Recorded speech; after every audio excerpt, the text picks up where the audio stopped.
This market's so desperate for good news that buyers are willing to grasp even the thinnest of reeds, which is why the averages were able to roar today. The Dow, which gained 470 points. S&P advancing 2.28%.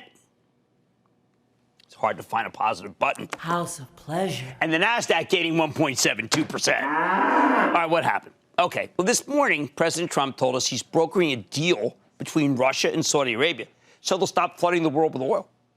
That allowed the price of crude to rebound all the way back to the mid-20s and triggered a short, sharp rally in the stock market, one that couldn't be taken down by the usual bearish shroud of gloom, even as the shroud kept trying to take it down, succeeding intermittently until being ripped from the market's rarely bullish face.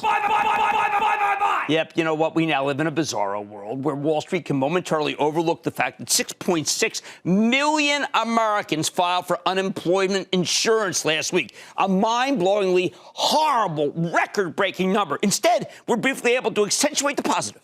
The prospect that our oil industry might not totally collapse, possibly saving billions in bad loans and preserving energy independence. Now, I've been telling you we need oil to stabilize before we can get on terra firma.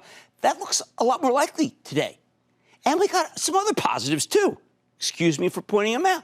The much-needed stimulus checks will soon be out. Yeah, I know. Are they going to be out in time? Oh, please. Come tomorrow, companies can apply for loans to keep their businesses open and cover payroll. Loans that will be forgiven if they don't lay off the workers. It's a great idea. Stop carping people. The government's guaranteeing these small business loans, but it's the banks that will be making them. And we're hearing again today. They may not be prepared to handle all the applications. Of course not. Huge. Maybe a quarter of the country's going to be laid off, for heaven's sake. I say it's a high-quality problem to have this program. Yeah, it's going to be a mess, but without the program, millions of businesses might go under. Millions. We can't let the perfect be the enemy of the good, people, especially since perfect is not an option. It hasn't even been 2 weeks since Congress passed the darn rescue package. Give it a chance. I know everybody needs the money, everybody, but it's just, you got to give it a chance. You got to give it a chance. So, are we grasping at straws here?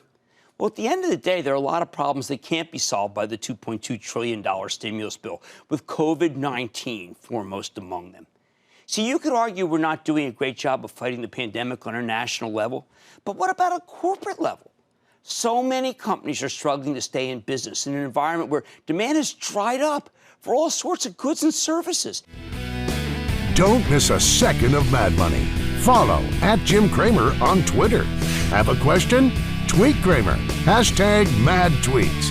Send Jim an email to madmoney@cnbc.com or give us a call at 1-800-743-CNBC. Miss something? Head to madmoney.cnbc.com.